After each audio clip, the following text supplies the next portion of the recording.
Hello students and welcome to Best Learning Classes. In this video we are going to discuss the questions of the chapter Admission of a Partner. So let's get started from question number 50. X and Y are partners in a firm sharing profits and losses in the ratio of 3:2. यानी कि X and Y partners हैं और इनकी profit sharing ratio 3:2 है। 1 अप्रैल 2024 को इन्होंने Z को अपनी पार्टनरशिप में एडमिट किया है। कितने शेयर के लिए? 1/5 शेयर के लिए। ओके, देखो जब वो उसको एडमिट कर रहे थे तो उस दिन जनरल रिजर्व में 1,50,000 रुपये का बैलेंस पड़ा हुआ था और पीएनएल अकाउंट में 20,000 रुपीज़ का डेबिट बैलेंस अवेलेबल था। हमें इससे रिलेटेड जर्नल एंट्रीज पास करके दिखानी है। ठीक है, तो देखो स्टूडेंट्स, हम लोगों ने ये चीज़ समझ ली थी कि जब भी कोई नया पार्टनर आता है, ठीक है, तो इसका मतलब ये है कि जब इन्होंने Z को एडमिट किया ना तो इनकी फर्म में ऑलरेडी जनरल रिजर्व और पीएनएल में डेबिट बैलेंस अवेलेबल था। तो भाई जो उसके आने से पहले से था उसका मतलब उसमें तो उसने कुछ भी कंट्रीब्यूशन नहीं कर रखा। वो तो जो पहले के पार्टनर्स थे उन्हीं ने जो अपना बिजनेस चलाया उसी की वजह से वो है। इसीलिए जब भी कोई नया पार्टनर फर्म में एडमिट होता है तो ऑन दैट डेट जो भी बैलेंस शीट में होता है उसमें उसका कोई भी शेयर नहीं होता। तो इसीलिए यहाँ पे Z का ना ही कोई शेयर जनरल रिजर्व में है और ना ही कोई पीएनएल के अकाउंट में है। ये चीज़ सबसे पहले हमारे माइंड में क्लियर हो गई। उन्होंने सिर्फ हमसे जर्नल एंट्री मांग रखी है। तो सबसे पहले मैंने देखा मेरे पास है जनरल रिजर्व। जनरल रिजर्व से पार्टनर का जो कैपिटल अकाउंट होता है वो बढ़ जाता है जनरल रिजर्व मिलने से। ठीक है, तो बढ़ाने के लिए मैं पार्टनर के कैपिटल अकाउंट को क्रेडिट करूँगी, इसीलिए जनरल रिजर्व डेबिट हो जाएगा। जनरल रिजर्व में पार्टनर में डिस्ट्रीब्यूट करके ख़त्म कर रही हूँ, डेबिट कर रही हूँ और एक्स और वाई को दे रही हूँ, जिससे इन दोनों का कैपिटल अकाउंट बढ़ जाएगा। इसीलिए मैंने कैपिटल अकाउंट को क्रेडिट कर दिया। समझ आया कि Z क्यों नहीं आया? तो कि Z का इसमें कोई भी कंट्रीब्यूशन नहीं है, ये उसके आने से पहले का ही रिजर्व अवेलेबल है। तो 1,50,000 रुपये का ये है। और अब आप मेरे को बताइए कौन से रेशियो में डिस्ट्रीब्यूट होगा? ये सारे एक्यूमुलेटेड प्रॉफिट्स एंड लॉसेस हमेशा ओल्ड रेशियो में ओल्ड पार्टनर्स में डिस्ट्रीब्यूट होते हैं, being distributed in old ratio two old partners. समझ में आया? तो ओल्ड रेशियो 3:2 है। तो जब मैंने इसको डिस्ट्रीब्यूट किया तो 90,000 यहाँ आ गया और 60,000 यहाँ पे आ गया। ओके, नेक्स्ट वाले में क्या था? पीएनएल का डेबिट बैलेंस था। देखिए ध्यान से पढ़ा करिए, लिखा हुआ है and a debit balance of 20,000 in PNL account for the firm. So I have explained you कि अगर पीएनएल का क्रेडिट बैलेंस होता है तो वो प्रॉफिट होता है और अगर पीएनएल का डेबिट बैलेंस होता है तो वो लॉस होता है।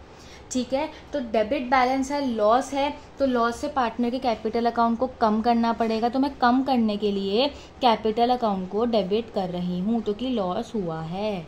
ठीक है, टू पीएनएल अकाउंट। अब देखो, आप बोलोगे मैम ये याद नहीं रहता है कि डेबिट बैलेंस है तो लॉस है। तो स्टूडेंट देखो, डेबिट बैलेंस था, मुझे ख़त्म करना था तो क्रेडिट करके ख़त्म किया। अब जनरल रिजर्व का क्रेडिट बैलेंस होता है तो उसको ख़त्म करने के लिए डेबिट किया। यही तो हम समझ के आए हैं ना, जिस भी चीज़ को हमें ख़त्म करना है और उसका डेबिट बैलेंस है तो हम क्रेडिट करेंगे, जिसका क्रेडिट बैलेंस है उसे डेबिट करेंगे, जिसका जो बैलेंस होता है उसका उल्टा करते हैं जब उसको, तो वो ख़त्म हो जाता है।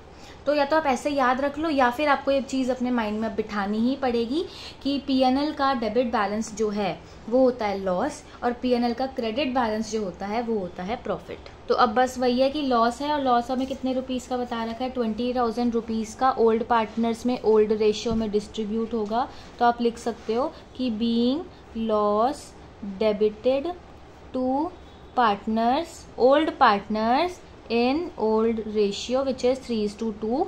तो मतलब 12,000 यहाँ पे आ गया और 8,000 यहाँ पे आ गया। चलिए 51 क्वेश्चन में हमें बोला गया है, 51 का जो ए पार्ट है उसमें बोला गया है an extract of balance sheet of Murari and Vora sharing profits and losses in the ratio of 3:2 was as under. यानी कि हमें मुरारी और वोरा की बैलेंस शीट बता रखी है और इन दोनों पार्टनर की जो ओल्ड प्रॉफिट शेयरिंग रेशियो है वो कितनी है? 3:2 है। देखो बैलेंस शीट में मुझे general reserve, contingency reserve, PNL का बैलेंस, आप बोलोगे मैम आप यहाँ कैसे बताओगे कि पीएनएल का डेबिट बैलेंस है कि क्रेडिट? मैंने कहा देखो कौन सी साइड लिखा है, लाइबिलिटी साइड, और लाइबिलिटी साइड वाली सारी चीज़ों का बैलेंस क्या होता है? क्रेडिट। इट मीन्स पीएनएल में प्रॉफिट है, इन्वेस्टमेंट फ्लक्चुएशन रिजर्व है, वर्कमैन कंपनसेशन रिजर्व है, एम्प्लॉय प्रोविडेंट फंड है। इन्वेस्टमेंट्स में देखो क्या बता रखा है। देखो क्वेश्चन जब पढ़ना है तो सिर्फ पढ़ना नहीं है, उसे समझना भी है। समझ में आया? क्यों देते हैं यार एक्स्ट्रा टाइम कई एग्जाम्स में 15 मिनट्स का, so that you can understand the question. Because कई बच्चे होते हैं जिनकी हैबिट बहुत ही अच्छी होती है, वो बहुत अच्छे से क्वेश्चन को पढ़ लेते हैं। आपको भी वही हैबिट अब अपने अंदर लानी है। देखिए क्या बोला है, इन्वेस्टमेंट की मार्केट वैल्यू 1,14,000 है, बट हमने अपनी बुक्स में इन्वेस्टमेंट 1,20,000 की दिखा रखी है। इसका मतलब क्या है, मैं अपनी इन्वेस्टमेंट, तो मतलब देखो क्या है, मैं अपनी बुक्स में अपनी इन्वेस्टमेंट की वैल्यू समझ रही हूँ 1,20,000 की है, बट जब मार्केट में मैंने देखा तो मेरी इन्वेस्टमेंट की वैल्यू तो सिर्फ 1,14,000 है। इट मीन्स मैं अपनी इन्वेस्टमेंट को ज़्यादा मान रही थी, जबकि वो थी नहीं। मेरी इन्वेस्टमेंट की वैल्यू इन रियलिटी मार्केट में तो कम हो चुकी है। तो कम जब हो जाती है इन्वेस्टमेंट की वैल्यू, देखो इन्वेस्टमेंट की वैल्यू एक नहीं रहती, बहुत ज़्यादा फ्लक्चुएट होती है, कभी एक्सेस में बढ़ जाती है, कभी कम हो जाती है, कुछ भी होता रहता है। और उसी रीज़न की वजह से, उसी रिस्क की वजह से ही तो इन्वेस्टमेंट फ्लक्चुएशन रिजर्व बनाया जाता है। तो यहाँ पे उसका यूज़ होगा। अब वो कह रहे हैं हमने न्यू पार्टनर कृष्णा को एडमिट किया है 1/5 शेयर के लिए। साथ ही साथ में वो हमें कह रहे हैं कि वर्कमैन कंपनसेशन के लिए भी एक क्लेम आ गया 900 रुपये का। तो कोई दिक्कत नहीं है, हमारे पास वर्कमैन कंपनसेशन रिजर्व है। देखो स्टूडेंट्स, ये रिजर्व बनाने का एक रीज़न होता है, वो अब आपको समझ में आ रहा है। हर एक चीज़ का जैसे क्लेम आता रहता है तो उसी बनाया जाता है ये सब। ओके, तो अब हमें हर एक चीज़ समझा दी गई है। वो हमें कह रहे हैं कि जो भी एक्यूमुलेटेड प्रॉफिट्स और लॉसेज हैं, इनका ट्रीटमेंट करने के लिए you have to pass the entries. No problem, we'll do that. तो सबसे पहले मेरे को क्या दिख रहा है, मुझे दिख रहा था general reserve, contingency reserve and PNL का बैलेंस। ये तीनों चीज़ें वो हैं जिससे पार्टनर का कैपिटल अकाउंट बढ़ेगा, क्योंकि पीएनएल का क्रेडिट बैलेंस है, क्रेडिट बैलेंस प्रॉफिट होता है।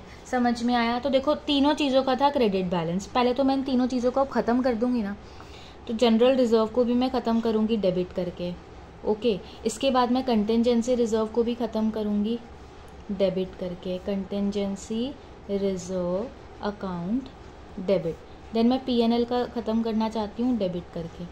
और ये सब कहाँ जाएगा? पार्टनर्स के कैपिटल अकाउंट में। तो मुरारी के कैपिटल अकाउंट में और वोरा के कैपिटल अकाउंट में। तो ये सारे एक्यूमुलेटेड प्रॉफिट्स एंड लॉसेस और साथ ही साथ रिवैल्यूएशन का गेन या लॉस, ये सब हमेशा ओल्ड पार्टनर्स में ओल्ड रेशियो में डिस्ट्रीब्यूट होता है।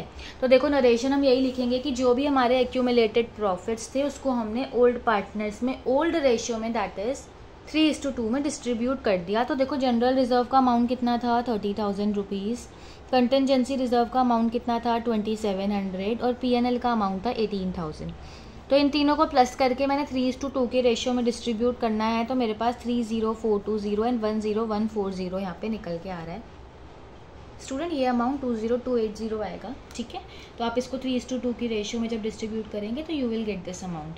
अब मैंने अपनी लाइबिलिटी में से जनरल रिजर्व का ट्रीटमेंट कर लिया, मैंने कंटेंजेंसी रिजर्व का ट्रीटमेंट कर लिया, पीएनएल का ट्रीटमेंट कर लिया। नेक्स्ट चीज़ आती है इन्वेस्टमेंट फ्लक्चुएशन रिजर्व।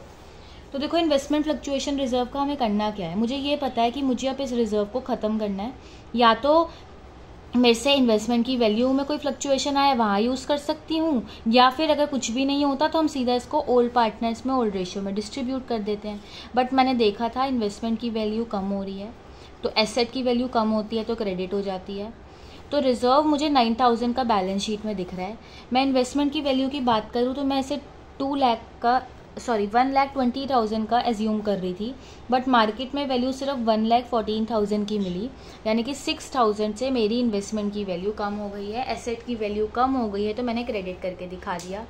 बट जब मैंने यहाँ पे देखा तो मेरा डेबिट और क्रेडिट बैलेंस मैच नहीं कर रहा है, डिफरेंस आ रहा है 3,000 का, यानी कि रिजर्व अभी हमारे पास थोड़ा सा बच गया। तो वो रिजर्व कहाँ जाएगा? पार्टनर्स के कैपिटल अकाउंट में। कौन से पार्टनर्स? ओल्ड। तो to Murari capital account, to Vora capital account, ठीक है। तो रिजर्व अभी सिर्फ 3,000 का बचा है। 3,000 को हम डिस्ट्रीब्यूट करेंगे ओल्ड रेशियो में, तो 1,800 एंड 1,200 यहाँ आ जाएगा। तो देखो नरेशन भी हम यही लिख देंगे कि जो इन्वेस्टमेंट फ्लक्चुएशन रिजर्व था उसको हमने इन्वेस्टमेंट के अगेंस्ट एडजस्ट कर दिया। अब स्टूडेंट नेक्स्ट मेरे पास आता है वर्कमैन कंपनसेशन रिजर्व। तो इसका भी सेम ही फंडा रहता है। पहले तो वर्कमैन कंपनसेशन रिजर्व को मुझे ख़त्म करना है, तो मैं डेबिट करके ख़त्म करूँगी। एक मेरा छोटा सा क्लेम भी आ गया है वर्कमैन कंपनसेशन का। तो देखो सबसे पहले मैंने देखा मेरे पास रिजर्व 7,200 का था, क्लेम मेरे पास 900 रुपये का आ गया। तो मैंने इतना तो कर दिया, बट अब हुआ क्या, मेरी डेबिट और क्रेडिट साइड मैच नहीं कर रही, इसका मतलब रिजर्व बच गया है। तो इस रिजर्व को ओल्ड पार्टनर्स में ओल्ड रेशियो में डिस्ट्रीब्यूट कर देंगे। सी, ये जो एक्यूमुलेटेड प्रॉफिट्स एंड लॉसेज है ना, ये अगर एक बार समझ आ जाए ना यार, तो ये वाले सारे चैप्टर जो हैं इन सब में ही ये कंसेप्ट यूज़ होगा। आपने देखा, आपने change in profit sharing ratio में भी ये आया, एडमिशन में भी आ रहा है। तो ये बहुत ही प्यारे कंसेप्ट्स हैं और मतलब बहुत आसान है, मुश्किल नहीं है। तो अब मैंने क्या किया स्टूडेंट, 7200 का मेरा रिजर्व था, जिसमें से 900 का क्लेम आ गया। अब मेरे पास 6300 रुपीज़ का रिजर्व बचा, जिसको मैंने ओल्ड पार्टनर्स में ओल्ड रेशियो में डिस्ट्रीब्यूट कर दिया। तो 3780 इधर आ गया और 2520 इधर आ गया। ठीक है, अब स्टूडेंट लाइबिलिटी साइड पे सिर्फ एक ही चीज़ बची है और वो बची है एम्प्लॉय प्रोविडेंट फंड, जिसका हमें जब तक कुछ बोला ना जाए अपने हिसाब से कभी भी कोई भी ट्रीटमेंट करना ही नहीं है। एसेट साइड में जाए तो इन्वेस्टमेंट्स के जो भी हमें यूज़ था वो हमने कर लिया। इसके बाद में हमें दिख रहा है एडवर्टीजमेंट एक्सपेंडिचर, जिसके ब्रैकेट में लिखा गया है it is a deferred revenue, आपको फ़ायदा मिला है। समझ में आया? देखिए क्या होता है कि हर एक चीज़ को ना याद करने का, समझने का एक तरीका होता है, उससे समझा कीजिए। Deferred revenue in the sense क्या होता है स्टूडेंट, एडवर्टीजमेंट का जो एक्सपेंडिचर होता है वो बहुत ज़्यादा होता है, तो हम क्या करते हैं, हम उसको धीरे धीरे करके दिखाते हैं in the form of revenue. अब मैं अगर अपनी एडवर्टीजमेंट पे बहुत ज़्यादा खर्चा करूँगी तो उसका फ़ायदा मुझे मिलेगा। खर्चा करना इन द सेंस में बहुत ही एक अच्छी एडवर्टीजमेंट अगर मैं बना रही हूँ तो मुझे उसका फ़ायदा देखने को मिलेगा। तो हम क्या करते हैं, एडवर्टीजमेंट का जो इतना लाखों का खर्चा होता है उसको एक साथ ना दिखा के टुकड़ों में दिखाते हैं। तो एक्सपेंडिचर से तो पार्टनर का कैपिटल अकाउंट कम ही होगा, तो पहले तो मुझे दोनों ओल्ड पार्टनर के कैपिटल अकाउंट को कम करना पड़ेगा। ये एडवर्टीजमेंट वाले में वो हमें हमेशा घुमा देते हैं ऐसे लिख के कि भाई रेवेन्यू है। Student, it is not a revenue, you have to understand this कि मैंने एडवर्टीजमेंट पे खर्चा किया, मुझे उससे फ़ायदा मिला, तो वो जो फ़ायदा है वो मुझे एडवर्टीजमेंट की वजह से हुआ है, बट मुझे वो एक मेरा एक्सपेंस है, मुझे ये बात नहीं भूलनी है। एक्सपेंस किया तभी फ़ायदा मिल रहा है और हमें एक्सपेंस हर ईयर थोड़ा थोड़ा करके दिखाना होता है। तो एडवर्टीजमेंट एक्सपेंडिचर था जिसका डेबिट बैलेंस था, मैंने ख़त्म कर दिया उसको क्रेडिट करके। कितने का था? 6000 का। तो ओल्ड रेशियो में ओल्ड पार्टनर्स में इसको डिस्ट्रीब्यूट कर दिया।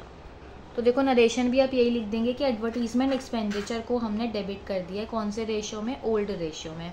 तो मुश्किल नहीं है, बस ये हमने पहले भी किया हुआ है, बस कंफ्यूज करने के लिए देखिए ब्रैकेट में क्या लिखा है, डेफर्ड रेवेन्यू। उसका मतलब ये है कि एडवर्टीजमेंट जब हम करते हैं तो उसका फ़ायदा हमें मिलता रहता है। अब ये थोड़ी है कि मैंने अगर इस साल मैंने एडवर्टीजमेंट करी तो मुझे फ़ायदा सिर्फ इसी साल मिलेगा, नहीं, मुझे अगले साल भी मिलेगा और आने वाले कई सालों तक मिलेगा मुझे। समझ में आई वो चीज़? तो वही है कि उसका फ़ायदा भी हमें थोड़े थोड़े टाइम में मिलता है। चलिए नेक्स्ट में क्या है, ABC पार्टनर्स है जिनकी प्रॉफिट शेयरिंग रेशियो 6:3:1 है। उन्होंने D को अपनी पार्टनरशिप में एडमिट किया है। जब एडमिट कर लिया तो उसके बाद की न्यू रेशियो 3:3:3:1 बन गई है। अब हमें काफ़ी सारी चीज़ें बता रखी हैं, जनरल रिजर्व है, कंटेंजेंसी रिजर्व है, देन वी हैव P&L का क्रेडिट बैलेंस यानी प्रॉफिट है, एडवर्टीजमेंट सस्पेंस अकाउंट है जिसका डेबिट बैलेंस है मतलब खर्चा है। ध्यान रखिए हमने पढ़ा हुआ है डेबिट और एक्सपेंसेस एंड लॉसेस, तो डेबिट होते हैं एक्सपेंसेस। ओके, अब हमें क्या करना है, वो हमें कह रहे हैं एक एडजस्टमेंट एंट्री पास कर दो पार्टनर के करंट अकाउंट को यूज़ करके। कोई दिक्कत नहीं है, कर लेंगे। तो मुझे सिर्फ स्टूडेंट 3 चीज़ें जो हैं वो फ़ायदा देने वाली हैं और सिर्फ एक चीज़ जिससे नुकसान होगा, जो कि क्या है, वो है advertisement suspense account. But they have asked us to pass the adjustment entry through the partners current account. तो मुझे एक ही सिर्फ एंट्री पास करनी है। देखिए ऊपर वाले क्वेश्चन में क्या हो रहा था, हमें एक्यूमुलेटेड प्रॉफिट्स और लॉसेस को पार्टनर्स में डिस्ट्रीब्यूट करके ख़त्म करना था। यहाँ पे उन्होंने कहा ये सारे एक्यूमुलेटेड प्रॉफिट्स एंड लॉसेस हैं, आपको एक ही एडजस्टमेंट एंट्री पास करनी है। तो अगर मुझे एक ही एडजस्टमेंट एंट्री जब भी पास करनी होती थी तो हम कौन से रेशियो को लाते थे? अपने प्यारे सैक्रिफाइसिंग और गेनिंग रेशियो को। अब यार ये तो है नहीं कि आगे बढ़ते जाएंगे तो पीछे का कंसेप्ट भूलते जाएंगे, वो भी याद रखना हमारी रिस्पॉन्सिबिलिटी है। और वो कैसे होगा? सिर्फ और सिर्फ प्रैक्टिस से होगा। क्योंकि देखो क्या होता है ना, अब जैसे ये क्वेश्चन आपके एग्जाम में आ गया तो आप लोगों में से कई बच्चे तो ऐसे होंगे जो कि इतना भी नहीं समझ पाएंगे कि हमें यहाँ पे सैक्रिफाइसिंग रेशियो निकालना है। मतलब 3 तरीके के बच्चे होते हैं, एक तो होता है बड़े समझदार प्यारे बच्चे जिन्होंने सब कुछ पढ़ लिया, इतनी बार प्रैक्टिस करी, उन्हें तो समझ आ जाता, क्वेश्चन पढ़ गई। दूसरे वो बच्चे होते हैं जो कि समझ ही नहीं पाएंगे कि भाई सैक्रिफाइसिंग निकालना है क्यों है, तो कि उनके दिमाग में तो वो घुसा हुआ है कि भाई एक्यूमुलेटेड को ओल्ड में बांटना है, जो कि सही है, बट एडजस्टमेंट वाली जो लाइन है उन्होंने ध्यान से पढ़ी ही नहीं। और तीसरे आते हैं वो बच्चे जो कि एक्स्ट्रा ही समझदार होते हैं, जो कि सोचते हैं भाई क्वेश्चन में ओल्ड रेशियो भी गिवन थी, क्वेश्चन में न्यू रेशियो भी गिवन थी, यानी कि सैक्रिफाइसिंग निकालनी होगी। तो ये वाले बच्चे फंसते हैं फिर, ठीक है ना। तो अब तो फिलहाल मैंने आपको एक्सप्लेन कर दिया रीज़न। तो सबसे पहले मैंने ओल्ड रेशियो लिखी 6/10, 3/10 एंड 1/10, माइनस में लिखी न्यू रेशियो 3/10, 3/10, 3/10 एंड 1/10।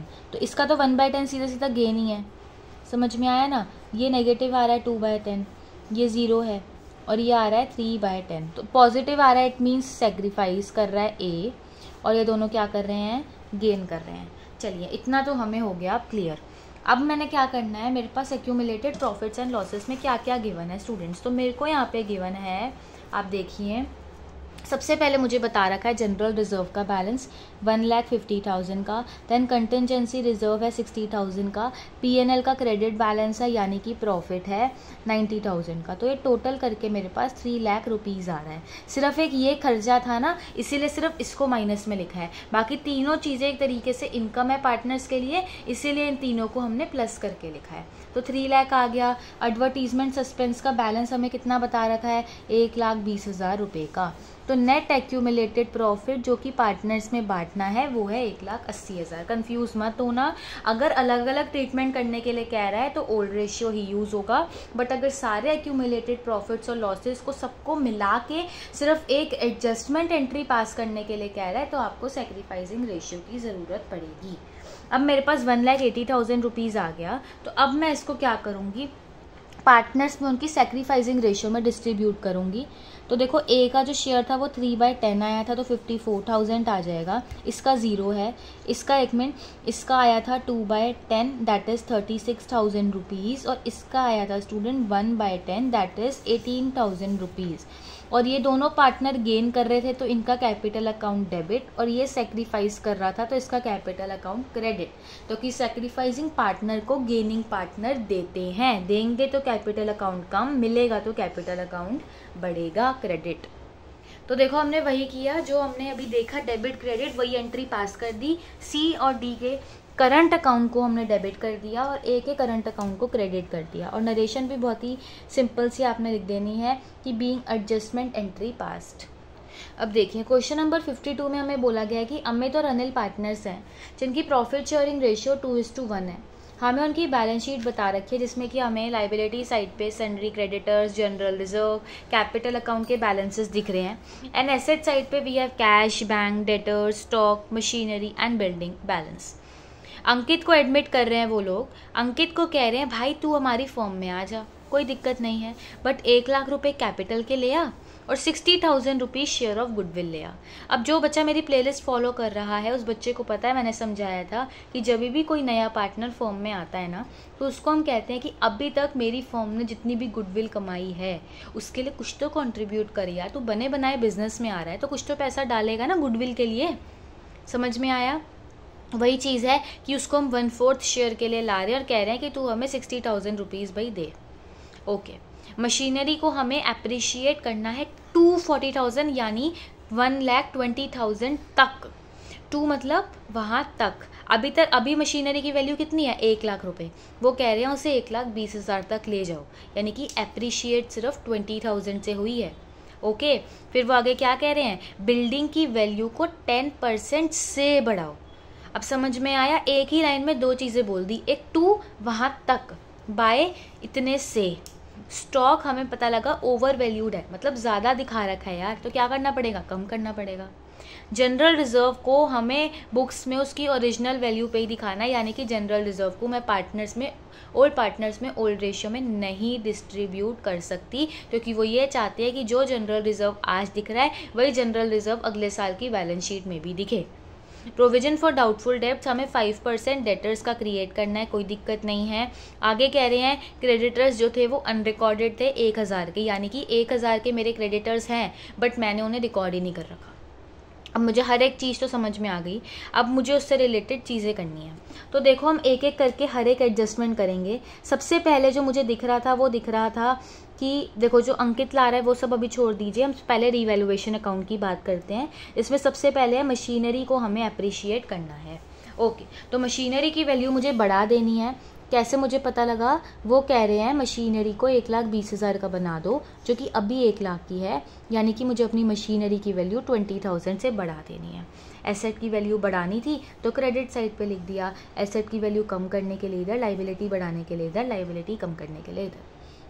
फिर वो साथ ही में कह रहे थे बिल्डिंग को 10% से अप्रिशिएट कर दीजिए, तो 1,50,000 रुपये की हमें बिल्डिंग की वैल्यू जो है वो बता रखी है, तो हमें इसको 10% से इंक्रीज़ करना है, यानी कि 15,000 से बिल्डिंग की वैल्यू को बढ़ा दिया। अब जो 2 एसेट की वैल्यू बढ़ानी थी वो हमने बढ़ा दी। आगे कह रहे हैं स्टॉक ओवर वैल्यूड है, यानी कि मुझे अब अपनी स्टॉक की वैल्यू कम करनी पड़ेगी 4,000 से। ओके, नेक्स्ट में क्या है? नेक्स्ट में कह रहे हैं कि प्रोविजन क्रिएट करना है 5%। डेटर्स पे स्टूडेंट लाइबिलिटी क्रिएट करना चाहते हो ना, तो प्रोविजन आ गया। Provision is a liability, provision for doubtful debts. तो कितने रुपए का है स्टूडेंट? देखिए डेटर्स कितने रुपीज़ के हैं? 60,000 के। 60,000 का कितना क्रिएट करना है? 5%।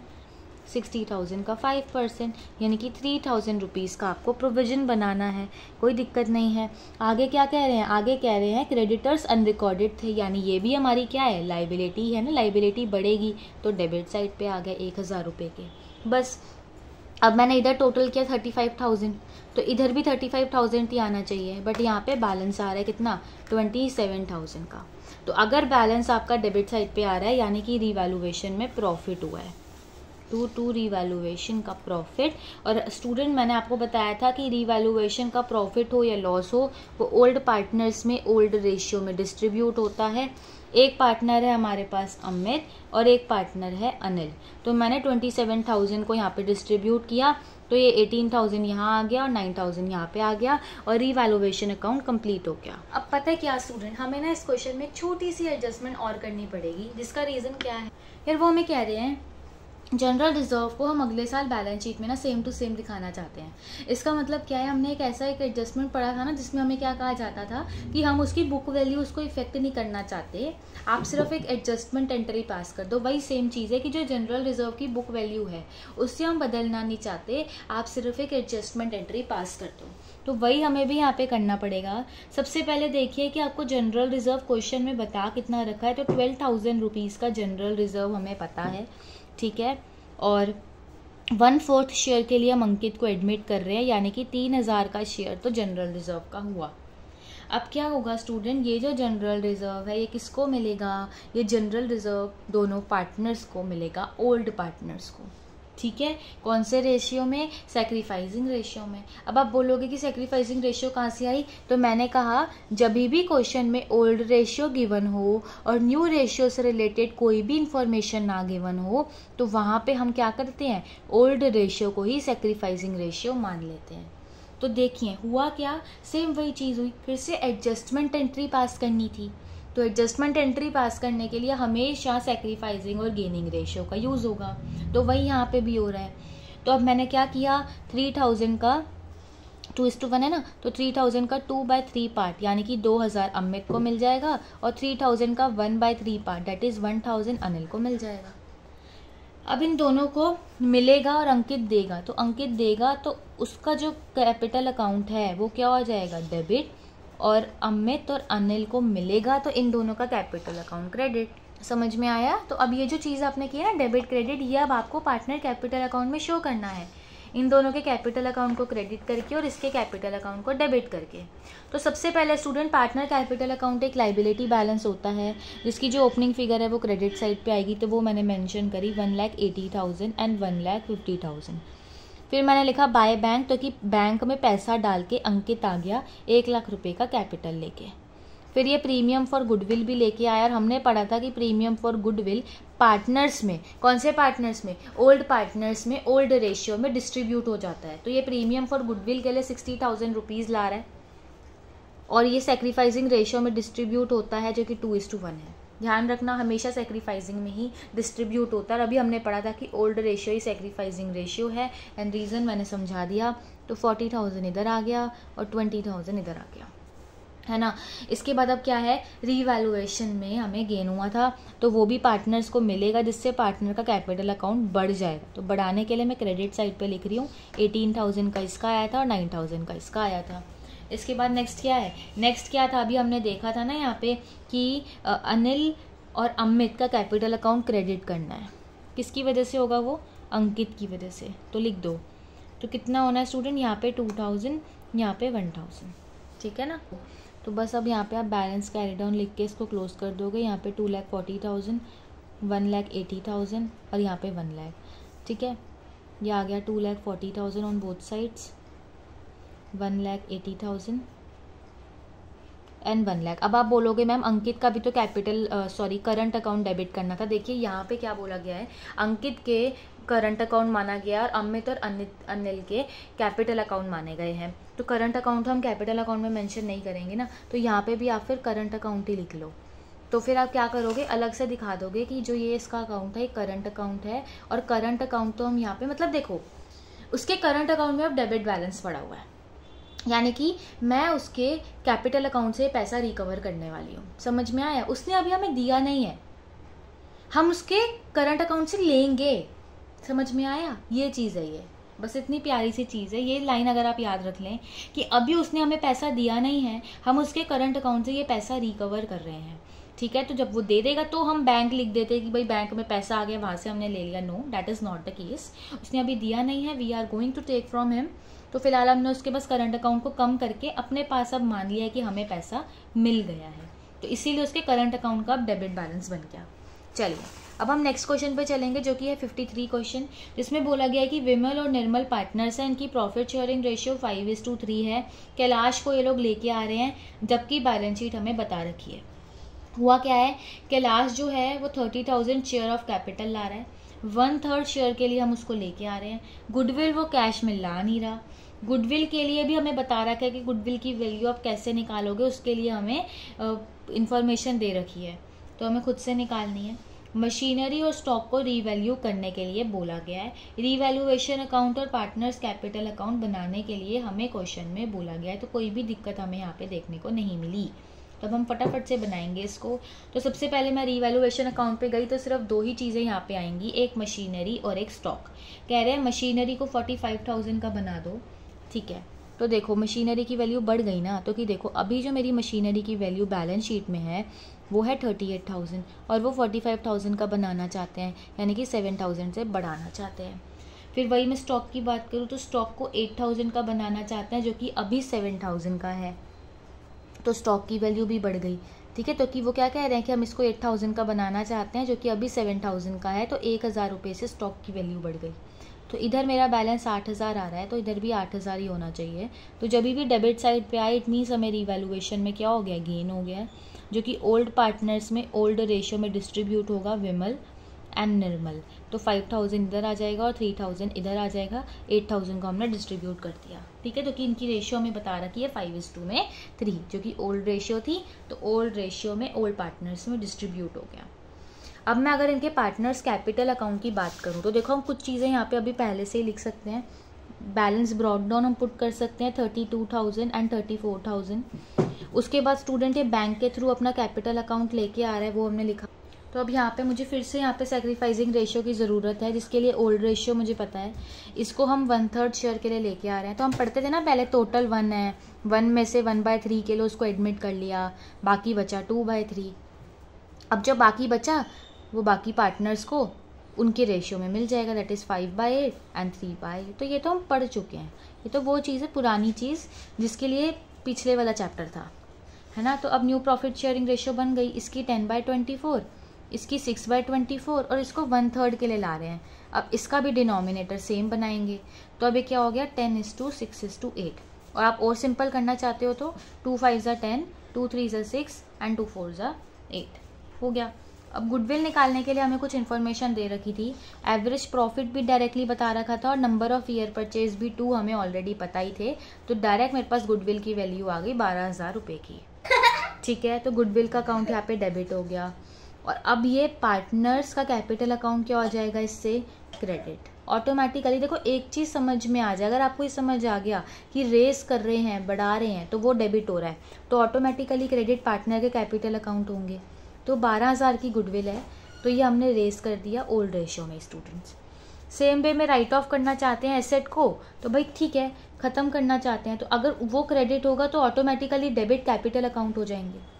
तो दोनों चीज़ों का रीज़न पता हो ज़रूरी नहीं है, इम्पॉर्टेंट नहीं है, बट एक चीज़ का रीज़न ना बिल्कुल क्लियर है ना, तो दिक्कत नहीं आएगी। कैलाश का करंट अकाउंट हमने लिख दिया, समझ में आया। और गुडविल को मैंने राइट ऑफ कर दिया, ख़त्म कर दिया क्रेडिट करके, जो कि 12,000 रुपये की थी। 5,000 यहाँ आ गया, 3,000 यहाँ आ गया और 4,000 यहाँ पे आ गया। ठीक है, कैसे आया? 12,000 का 1/3 तो यहाँ आ गया और बाकी का ओल्ड रेशियो में बढ़ गया। समझ में आया। तो हमने राइट ऑफ भी कर दिया और रेज भी कैसे करा मैंने प्रॉपर आपको वर्किंग नोट के थ्रू एक्सप्लेन किया। अब देखो यहाँ पे मैंने क्या किया, अब जनरल रिजर्व लिखा, तो कि अब तो मैं इसको नॉर्मली डिस्ट्रीब्यूट कर सकती हूँ ना पार्टनर्स में, तो मैंने ओल्ड रेशियो में ओल्ड पार्टनर्स में डिस्ट्रीब्यूट किया। फिर मैंने अभी जो गुडविल का देखा है उसकी मैंने एंट्रीज यहाँ पे पास कर दी फटाफट से। ये तो अभी पढ़ के ही आए हैं ना, तो ये हमें ऑलरेडी आता है। करंट अकाउंट वाला जो सीन है ना कैलाश के, वो यहाँ नहीं आएगा। वो हम सिर्फ ये बता सकते हैं उनको, नीचे नोट में डाल सकते हैं कि कैलाश के करंट अकाउंट का डेबिट बैलेंस है 4,000 रुपीज़ का। दैट्स इट स्टूडेंट्स, ठीक है। तो बस अब यहाँ पे आपके पास यहाँ पे बैलेंस कैरेट डाउन जो है वो निकल के आ जाएगा।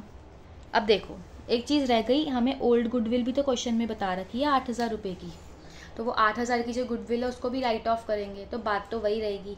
राइट ऑफ करना है गुडविल को तो 5,000 यहाँ आ जाएगा और 3,000 यहाँ। तो कि जो राइट ऑफ होती है स्टूडेंट गुडविल, वो भी हमेशा ओल्ड पार्टनर्स में ओल्ड रेशियो में ही होती है, तो वही हमने यहाँ पे भी करा, गुडविल को राइट ऑफ करा। एसेट को राइट ऑफ करने के लिए वो क्रेडिट होगी और डेबिट क्या होंगी पार्टनर के कैपिटल अकाउंट। बस इसके अलावा अब आप सिंपली अपनी बैलेंसिंग फिगर निकाल सकते हो। 39,500 यहाँ आ गया, 38,500 यहाँ आ गया और 30,000 यहाँ पे आ गया। बस अब हमने क्लोज कर लिया अपने अकाउंट्स को। तो 49,500। तो देखो गुडविल का यहाँ पे सीन क्या था, एक में हमने रेस किया, एक में हमने रिटर्न ऑफ किया, और एक ओल्ड गुडविल भी हमें क्वेश्चन में बता रखी थी, हमने उसका भी ट्रीटमेंट किया। मुश्किल नहीं था, एक बार दोबारा से देख लीजिएगा और अच्छे से समझ में आ जाएगा।